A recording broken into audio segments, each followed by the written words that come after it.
વરસાદ થાય. કહું કહું વૃષ્ટિ સારદી. તુલસીદાસજી એનું પ્રમાણ આપ.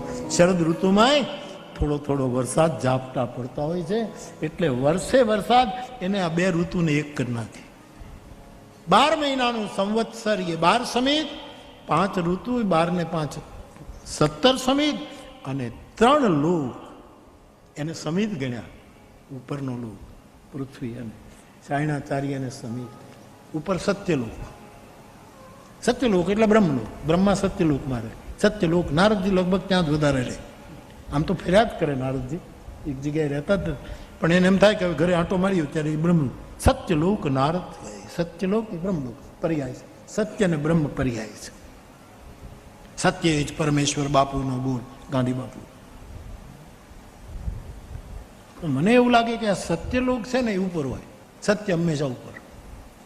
અને પ્રેમલોક પૃથ્વી ઉપર. પ્રેમ તો અહીંયા જ છે, એ અહીંયા છે. આ સત્ય પ્રેમ કરુણાને હું આ રીતે પણ જોઉં. સત્ય ઉપર, પ્રેમ આ પૃથ્વી ઉપર જ થાય છે, કરી લેવો જોઈએ. આ ચીનમાં ધરતીકંપ થયો. ચીનનો ધરતીકંપ કઈ સાલનો મને ખબર નથી. ધરતીકંપ અને કંઈક આ બનેલો પ્રસંગ. ધરતીકંપ થયો, રાહત ટુકડીઓ આવી અને કાટમાળ ખસીને કે આમાં કોઈ દબાઈ નથી ગયું ને એ બધું કાઢતા કાઢતા 2-3 દિવસે એણે જોયું કે એક સ્ત્રી આમ પ્રાર્થનાના અદામાં બેઠી છે અને બધું તૂટ્યું પડ્યું. રાહત કાર્યવાળાએ એ સ્ત્રીને જોઈ બધું માટી આમ પથ્થરો આગા કર્યા. એને એમ થયું કે કદાચ જીવતી હોય, અને શરીર, આ બનેલી ઘટના, શરીર ઉપર હાથ દીધો માથા તો ઠંડાગાર એકદમ ઠંડુ, એટલે ગુજરી ગઈ. વળી થયું કે હજી જોઈએ, માટી આમથી આમ કરી ત્યાં એક કંબલ, એક ધાબળાને શું કહેવાય, હોડીમાં એને જોયું તો એક નાના બાળકનો હાથમાં આવ્યો. માસૂમ બાળક, 3-4 વર્ષનું બાળક. અને એ ધાબળાને ઓઢી આંખો બંધ કરી. બાળક જીવતું હતું. પેલી માં આમ બેઠી હતી એટલે બધો કાટમાળ અહીંયા પડે. બાળક સુરક્ષિત, ધાબળામાં સુરક્ષિત, ને બાળક જીવતું હતું. સાહેબ મીઠી નિદ્રામાં હતું. રાહત કાર્યવાળાએ બાળકને જીવતું લઈ લીધું. પણ એ ધાબળાની જે ગઢ હતી એને જેમ ખોલવા ગયા ત્યાં એક મોબાઈલ પડ્યો હતો. બકાભાઈ મોબાઈલમાં છેલ્લો સંદેશ મરતા પહેલા સ્ત્રીએ લખ્યું હતું કે જેટલા બચી ગયા હોય ને એનો મારો સંદેશ છે, એકાબીજાને પ્રેમ કરજો, પ્રેમ કરજો, પ્રેમ. આ પૃથ્વી ઉપર જ છે પ્રેમ. પૃથ્વી એ પ્રેમ લોક છે. સત્ય બહુ દૂર પડે છે આપણને સાહેબ.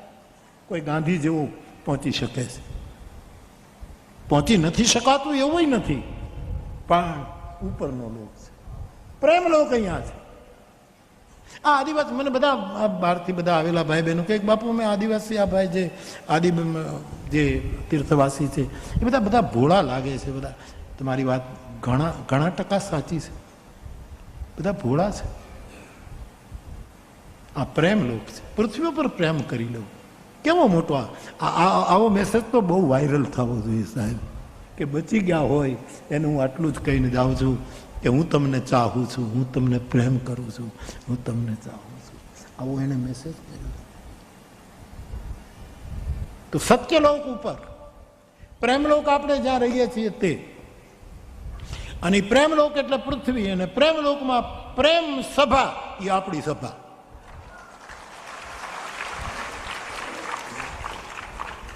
તો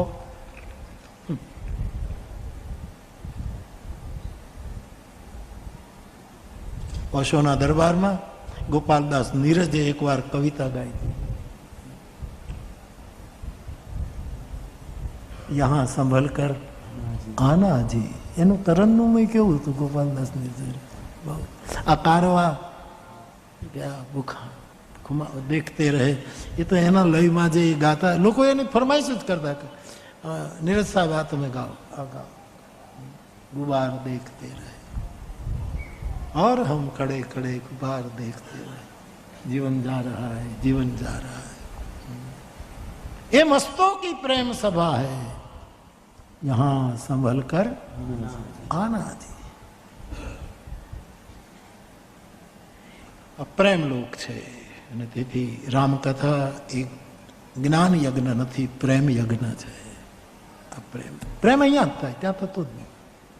કોઈ દિવસ ઉતાવળ કરવી નહીં, બને ત્યાં સુધી ઉપર જવું જ નહીં. જવું પડે અને છતાં એ તો જવું પડે એટલે એમ કે ભાઈ ગયો એમ, બાકી ખરેખર આપણે જમીન ઉપર જ દરભાઈએ છીએ, ત્યાં જ હળગી જઈએ છીએ. ત્યાં અહીંથી ક્યાંય જવા જેવું છે જ નહીં સાહેબ. અહીંયા પડ્યા રહ્યો ને, ફાવી ગયું છે, અહીંયા પછી ઉપર જાઉં, ક્યાં જાઉં, મારે તો ઉપર જાઉં. ઘણા તો એવું કરે છે, વિમાન આવશે તમને, તમે અમારું કયું કરશો, અમને માનશો તો તમને સીધું વિમાન આવશે. વિમાન આ છે ને, અમુક લોકો છે ને આપણને ચક્કરમાં નાખીને પાછા રૂપિયા લઈ ચક્કરમાંથી બહાર કાઢવાના. ચક્કર એ જ ઊભું કરે અને પછી એમાંથી બહાર કાઢવા માટે આપણે બધું ગુબાર દેખતા રહેવાનું, બધું ગુબાર દેખતા વિચારો. અહીંયા જીવી લો મારા બાપ, તમે જેમ જીવો છો. એક ફળિયામાં 7-8 કુટુંબ હોય, હું રોજ જાઉં છું, એટલે કેવા પ્રેમથી બધા ગારના લીંપન કરીને રહે. આમ નમ રહેજો. સત્યલોક ઉપર, પ્રેમલોક એટલે આ પૃથ્વી, અને કરુણા પાતાળ જેટલી ઊંડી હોવી જોઈએ. એ પાતાળ લોક છે. કરુણા એ બહુ ગહેરી, બહુ ઊંડી, બહુ જ ઊંડી સંવેદના, બહુ જ ગહેરી સંવેદના એ આપણા જીવનમાં. આ 3 લોક છે, એને સાયણા છે. આ તો મેં મારી રીતે સત્ય, પ્રેમ, કરુણામાં લો, પણ 3 લોક એ સમિત છે. 12 મહિના, 5 ઋતુ, 17, 3 લોક, 20 અને આદિત્ય. સૂર્યને સમિત કહ્યો. આપણે એમ થાય કે આપણા આ બધા ઋષિ મુનિઓએ કેવા કામ. સૂર્ય પણ એક સમિત છે, એક વખત એ પણ હળગી જશે. ધીરે ધીરે ધીરે ધીરે ધીરે ધીરે. અત્યારે જ્યાં છે ને સાહેબ, એનાથી હું તમને કહું, એક નાનું માપનું 1 લાખ ગણું નાનું માપ હોય એટલો જરાક નીચે આવે ને તો અત્યારે આપણે હળગીને ભડતું થઈ જાય. આ સૂર્ય જે છે આટલો જરાક એટલે લાખો ગણો. આમાં પૂર્ણ વિરામ જેમ હોય ને, આપણે કોઈ જગ્યાએ એ પૂર્ણ વિરામનું જે ટપકું હોય એનો 1 લાખમો ભાગ, એટલો જરાક ત્યાંથી આપણે અહીં ભળતું થઈ જાય. બસ ખાલી મોબાઈલમાં સંદેશો જ આપવાનો કે જીવતા હોય બધા પ્રેમ કરજો, એમ કરીને હોઈ જવાનું. અને આ ચંદ્રમા જે છે સાહેબ, એ જો આટલો નીચે આવે તો આ પૃથ્વી હિમ થઈ જાય સાહેબ, ઠરીને ઠીકરું થઈ જાય. આપણે આ બધું કોણ કરે છે? ગજબ રચના છે, ગજબ રચના. આ કુદરતની જે કળા, એને સ્વીકારીને એન્જોય કરવાનો, એનો આનંદ કરવાનો, પૃથ્વી પર પ્રેમ કરવાનો. પ્રેમની વાત કરીએ એટલે બધાને ઓલું થાય. પ્રેમની વાત, રામાનુજાચાર્યની પાસે કોઈ દીક્ષા લેવા જાય તો એમ કહેતા કે હું તને દીક્ષા આપું, તને બ્રહ્મ સુધી લઈ જાઉં, પણ પહેલા તું મને બતાવ તું કોઈને પ્રેમ કરે છે. હું તો મોક્ષ લેવા આવ્યો, તમે પ્રેમની ક્યાં વાત કરો છો? પ્રેમ તો સંત, તો મારી પાસે વ્યવસ્થા નથી, તું પ્રેમ કર. ફરીદની મજાર પાસે કે ફરીદ બાબા ફરીદ પાસે કોઈ જાય તો આશીર્વાદમાં એટલું જ કહેતા કે જા તુજે કિસી સે મોહબ્બત હો જાય. આ બુદ્ધ પુરુષોની મહિમા તો નથી. આ પ્રેમ ચૂકી ગયા આપણે. ઈર્ષા, દ્વેષ, નિંદા, આ સમિતને હળગાવી દઈએ. 12 મહિના સંવત્સર એ સમિત, 5 ઋતુ, 12 ને 5 17, 3 લોક 20 અને આદિત્ય. આ સૂર્ય પણ સમિત છે. હવે આનાથી તો વધારે કેવું, સૂર્ય સમિત છે. આ વિશ્વ યજ્ઞનો, આ વૈશ્વિક યજ્ઞનું સૂર્ય પણ એક સમિત છે. એ પણ ક્યારે ધીરે ધીરે ખલાસ થઈ જશે સાહેબ. હા, લાખો વર્ષ પછી પણ આ કાંઈ હળગતું નહીં રહે. બધું ભૂલાઈ જાય, બધું ભૂલાઈ જાય. એક રામ નામ જ રહેશે. કબીર સાહેબ કે સૂરજ નહીં રહે, ચંદ્ર નહીં રહે, દુનિયામાં કાંઈ નહીં રહે, રામ અનંત રહત હૈ જગ મેં, દૂજા તત્વ ન કોઈ. એટલા માટે જય સિયારામ, જય સિયારામ, જય સિયારામ, જય સિયારામ. એક જ તત્વ રહેવાનું છે. આ બધા મહાપુરુષોએ કહ્યું એટલે કહું છું. આદિત્ય આવા 21 હૃદય સ્ત્રી સપ્ત સમિદ કૃતા પુરુષ સુક્તમ વેદ કહે છે આ 21 સંહિતા એમાં 12 મહિનાનું વર્ષ એને સંવત્સર ગણ્યો છે સાયણાચાર્ય મહારાજ.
તો બાપ થોડી સંવત્સર વિશેની વાતો મેં તમારી સાથે શેર કરી. હવે કથાનો થોડો ક્રમ આગળ લો. ગઈકાલ સુધીમાં આપણે પરમ વિવેકી યાજ્ઞવલ્ક મહારાજ ભરદ્વાજજીને શિવ ચરિત્ર સંભળાવવા માટે તૈયાર થયા છે. એક સેતુ બનાવ્યો કથારામની, આરંભ શિવ ચરિત્રથી. પ્રયાગમાં મેં ફરી એક વખત કહું, પ્રયોગ કરીએ છીએ પણ પ્રયાગ રચાતા નથી, આપણું દુર્ભાગ્ય છે. પ્રયાગો રચાવા જોઈએ. એવા એવા પ્રયોગ કરીએ કે સમન્વય થાય, સંવાદ થાય, સંકલન થાય. અને પ્રયાગના પ્રયત્નો કરીએ છીએ તો સહન પણ બહુ કરવું પડે. બીજું તો આપણે શું તપ કરીએ, હસતા હસતા સહન કરી લઈએ, એ મોટામાં મોટું તપ. હસતા અનુભવ કરે. અને હું જે પ્રયાગ રચવાની કોશિશ કરું તો આપણા ઉપર તૂટી પડે, પણ એવા બધું હવે બીજા કેટલું કેટલું કરે છે એને કોઈ નહીં બોલે. બે ઈમાની તો જુઓ, હું જયારે બધા જ ધર્મોને મારી બાહોમાં લેવા જાઉં કે ભાઈ જે સારું, આનો ભદ્રા કૃતવો યંતુ વિશ્વત. અને અમુક જગ્યાએ એમાં કોઈને કાંઈ, અજયભાઈ તે મોકલ્યું મેં જોયું, મોરારી બાપુ પ્રયોગ કરે તો તકલીફ.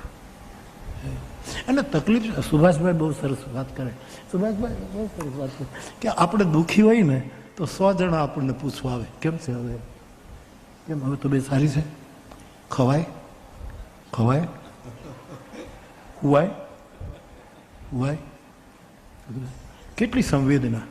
પણ આપણે આનંદમાં હોઈએ ને તો વિરોધ કરવા આવે, એટલે આનંદમાં કેમ છે, આ મોજમાં કેમ. બહુ સરસ, કેવું કેવું અદ્ભુત દર્શન છે. તમે દુઃખી રહો, તમે સોગિયું ઓઢું કરીને રહો તો બધા તમારી પડકે ઉભા. હા, બહુ સંવેદના. અને તમે પ્રસન્ન નાચો, ગાઓ, ગીત ગાઓ, આનંદ કરો, તો તમને કોઈ સહન ન કરી શકે. અને હસતા હસતા સહન કરી લેવું એ કળિયુગનું તપ છે. એ તપસ્યા, પ્રયોગો કરવા પડશે. પ્રયોગો એવા કરવા જોઈએ કે પ્રયાગો રચાય, સમાજ ભેગો થાય, સમાજ એકત્રિત થાય, એકાબીજામાં સેતુબંધ થાય, સમન્વય થાય, સંગમ થાય. દો નદીઓ કા મેલ અગર ઇતના પાવન કહેલાતા હૈ તો પછી શું કહેવું મારે તમને? કોઈ કહેનારું જ નથી તમને. હવે ડારો અમારે કાઠિયાવાડમાં દો. दो नदियों का मेल अगर इतना पावन कहलाता है तो पर न कहीं दो दिल मिलता है, स्वर्ग वहां बस जाता है. हर मौसम है प्यार का मौसम, होगा कि नहीं? बोल बापू बोल, प्रयाग होगा कि नहीं? જીગુ બાપુ, તમે જે રચના કરો છો ને, શેરો શાયરી તમે જે રચના કરો, બાપ પ્રયોગ. હું મારી કોઈ પીડા નથી, મને આ બધું કોઠે પડી ગયું. જેમ મને ચા કોઠે પડી ગઈ એમ દુઃખની આરોપો કોઠે પડી ગયા. જેના વગર ચા વગર જેમ ચેન ન પડે એમ આવું ન થાય, લહેર નથી આવતી, સાહેબ મજા નથી આવતી. અયોધ્યામાં ગણિકાની કથા મેં કરી તો અમુક સાધુ હોય, હવે તો બધા પ્રેમથી મળે છે, માફી માંગવાની વાત કરે. હું કહું નહીં ભાઈ, આપ અમારા પૂજ્ય છો, તમારે માફી ન મંગાય બાપા. તમે જે કરતા હો, મોટા છો, વડીલો છો, તમે બે શબ્દો કહેવાને લાયક, અમે બે શબ્દો સાંભળવા. હું તો નાગર પરંપરામાં માનું ને, એટલે વંશીધર ને જ્યારે શ્રાદ્ધનું આમંત્રણ આપવા આવ્યા નરસિંહ મહેતાને ત્યાં, અને માણેક મહેતીએ જ્યારે બારણાની આડતમાં ઉભા રહીને કીધું કે મોટા ભાઈ, તમે અમારા બાપ છો, પણ તમારે અપમાન કરીને શ્રાદ્ધમાં મને અને મહેતાજીને બોલાવવા હોય તો બાપ તો અમારા હતા, કાલે અમારી રીતે અમે શ્રાદ્ધ કરીશું. આવું ભૂલી ગયા.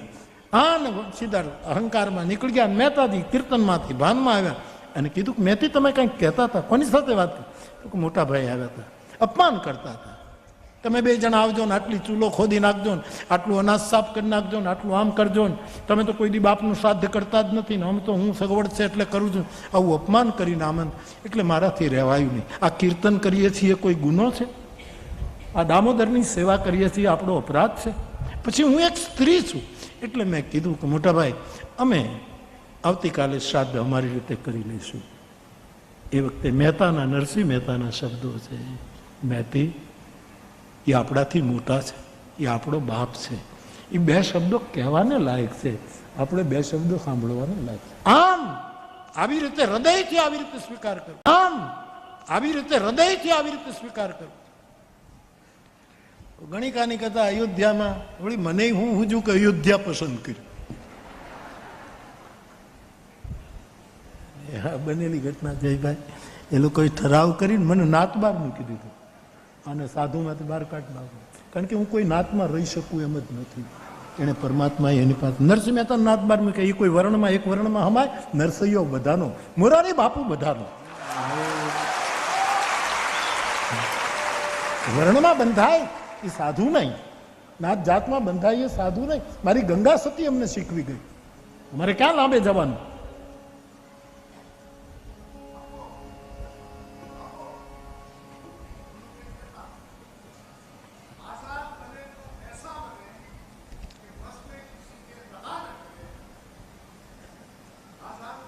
ऐसा बना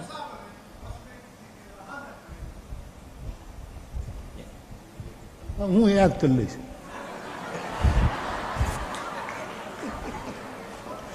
સરસ છે લોકો સમય પર સરસ ના.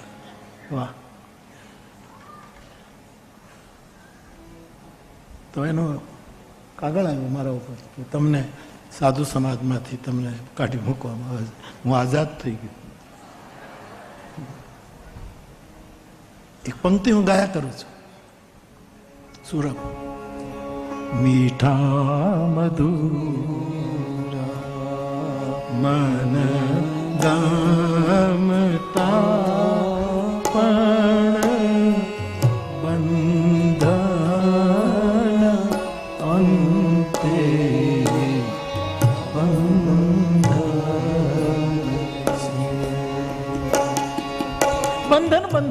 પછી મીઠા હોય, મધુરા હોય, આપણને મન ગમતા હોય, એ લઈ જાય જન્મને એ ચક્રાવે એવું એ અવલંબન છે. હું લાખ મનાવું મમ મનરાને તોય મન કરે મન હુંકારો, બંધન બંધન જંખે મારું મન અને મારો આત્મ જંખે છુટકારો. આવું કોઈનું ગીત છે. જૈન પરંપરામાં ગીત ગવાતું. પ્રવીણ દેસાઈ રચના એની બોટાદ એનું છે. વાહ! અમારા ગામમાં જૈન પરંપરાના જે હતા આચાર્ય કોઈ આવે તો આમાં આ કીર્તન ગવાતું, બંધન બંધન. મને ગમતું કે પ્રયાગો રચીએ બાપ. વરાની અંદર તો બધાય ઉપડી જવું છે, એના કરતા પ્રયાગો રચી દઈએ છીએ, સેતુ બાંધી દઈએ, એવા પ્રયોગો કરીએ. મુશ્કેલી પડે, થોડી મુશ્કેલી પડે. બધાને ભેગા રાખવા માટે કેટલી કોશિશ. હું તો ખાલી હાથ જોડીને મળું. હવે જે પ્રયોગો થાય છે તો બાહામાં લઈ લઈને મળે છે, પણ એની કોઈ ટીકા નહીં કરે. મોરારી બાપુ ઝપટમાં આવવો જોઈએ, કલ્પના તો કરો. પણ હૃદયથી હસતા હસતા સહન કરી લેવું એ તપ છે. અને આપણું ઉત્તર, આપણા સુખ દુઃખના ઉત્તરદાયિત્વ આપણું છે, બીજા ઉપર નહીં નાખવાનું. આપણે વિચાર રાખો. તો યાજ્ઞવલ્ક મહારાજ ભરદ્વાજજીને રામ વિશેની કથા પૂછી, છતાં શિવ કથા કહી વૈષ્ણવ અને શૈવોનો સેતુ બનાવ્યો. પ્રયાગ રચ્યો છે. એ કથા યાજ્ઞવલ્ક મહારાજ શિવ ચરિત્રથી છે, રામચરિત્ર પણ શરૂ કર્યું શિવ ચરિત્રથી. આ પ્રયાગ છે, આ સમન્વય છે. પણ એ કથામાં આપણે પ્રવેશ કરીએ એના પહેલા 2-5 મિનિટ ભગવાન નામનું સંકીર્તન. એક તાળી, કેટલો સરસ લયમાં છે આખો આપણો આ પ્રદેશ. એક તાળી ભાવથી બધાય કીર્તન કરજો. ટીવી ઉપર બેઠો હોઈએ, ડ્રાઈવરો ગાડીમાં એસી કરીને બેઠા હોઈએ, જાગી જાય ને કીર્તન કરે. કારણ કે એના માલિકો તો અહીંયા બેઠા હશે, એ હુતા હશે. ચા જાગી જાઓ, એસી ચાલુ રાખજો અને 2 મિનિટ કીર્તન કરજો ભાવથી. એક તાળી.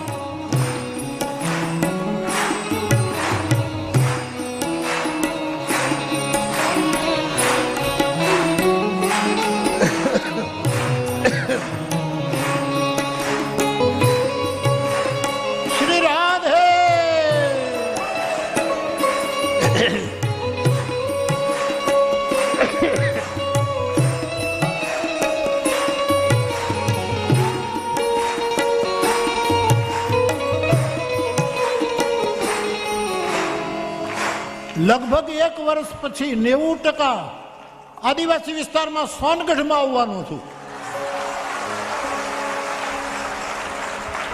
મારી વ્યાસપીઠ સોનગઢ આવવાની છે. દર વર્ષે બને ત્યાં સુધી 90%. 5% આવે ન કહેવાય, કારણ કે દ્રગ નહીં તે જ દેહ.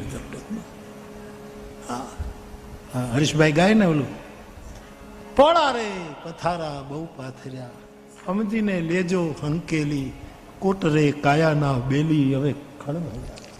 કાળે ચાપી સુરંગો, ખાંગા થયા કોઠા કાંગરા. અને કેવો આપણો કાઠિયાવાડી, ડૂકી ગયા ઉધમાતી અંગો ડૂકી ગયા. કોટરે કાયાના બેલી. એટલે 90% સોનગઢમાં પાછું લોકાભિરામમ શરૂ કરશું 1 વર્ષમાં, જ્યારે અનુકૂળ હશે ત્યારે. આ વિસ્તારમાં અમે તમારી પાસે વર્ષો પહેલા ન આવી શક્યા, એનું પ્રાયશ્ચિત કરવા માટે આવું છું મારી વ્યાસપીઠમાં. તમે શું કામ જતા રહ્યા છો, એનું કારણ શું છે? કારણ કે અમે ન આવ્યા. આ ક્ષમા યાત્રા છે મારી. જે કંઈક થયું એમાંથી નિવારણ આપણે કરીએ. એટલે 7 પગલા ભરવા છે સપ્તપદીના. ક્ષમા યાત્રાની 7 કથા છે. કેટલા મહાપુરુષોના આપણે અપરાધો કરી બેઠા, એને સમજ્યા નહીં આપણે. એની ક્ષમા યાત્રા. તમે સોનગઢની કાલે હાથ, કેટલા ભાઈઓ જે પાછા આવ્યા એ બધા કેવા અનુભવો કહેતા હતા. એક જણાએ તો એમ કહ્યું કે બાપુ મારા ઘરમાં અમુક ધર્મના લોકો આવ્યા, મેં ઘર એને ભાડે આપ્યું, એમાંથી એણે એનું ધર્મસ્થાન બનાવી નાખ્યું, મને ઘરમાંથી કાઢી નાખ્યું, એને દેવળ બનાવી નાખ્યું. હું કોર્ટમાં ગયો, માંડ એમાંથી મને મારું ઘર મળ્યું. હું એનો પ્રચાર કરતો હતો, પાકો હું એ ધર્મમાં હતો. અને પછી હું પાછો આવ્યો સનાતન ધર્મમાં તો 50 લાખ રૂપિયાની ઓફર કરી, 50 લાખ તને આપીએ છીએ, તું અમારો મોટો પ્રચારક છો, તું જામાં. ઓલા 50 લાખ નહીં, હવે 1 કરોડ આપો તો હું સનાતની છું, હું સનાતન. કાલે મારી સામે નિવેદન કર્યું. આવો મારા બાપ, આવો. આપણે કોઈને, તમને જે ગમે એ ધર્મ પાળજો, પણ તમને જ્યારે એમ લાગે કે આપણી વિશાળતા તમે જુઓ. એને પોતે વાત કરી કે ભાઈ બધું કેવું ચાલે છે, ખોટા ચમત્કાર ને આન તેન પ્રલોભન ને આન તેન, એ બધું. એટલા માટે હું ફરી એક વખત ગાઉં કે ભાઈ આવો, હું સોનગઢ આવું એના પહેલા ઘણા ભાઈ આવો, તમે આવી જશો પછી હું આવીશ. એટલા માટે ગીત ગાવું છે. ફરી એક વખત આ લૌટ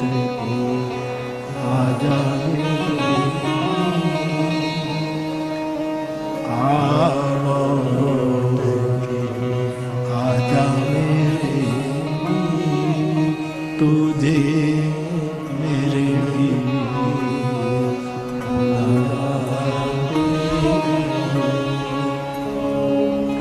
मेरा सुना बड़ा है संगीत, मेरा सुना बड़ा है संगीत, तुझे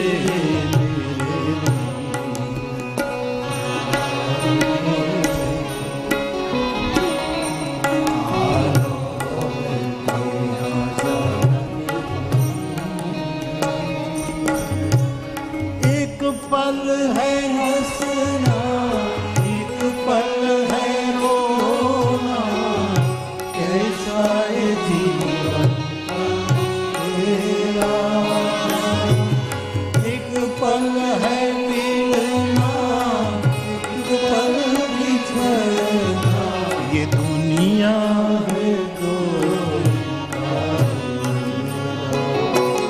तूने बनी रे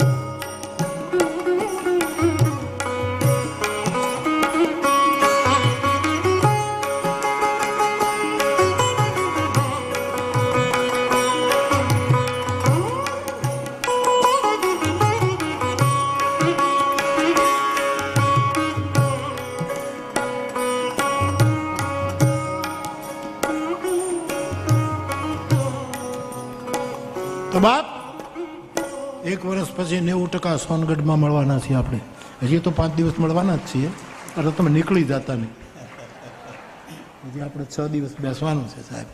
તો બાપ 2 મિનિટ ભગવાન નામનું સંકીર્તન. કેવો ચાલ છે તમારો, કેવો સુંદર લય છે, ભાવથી.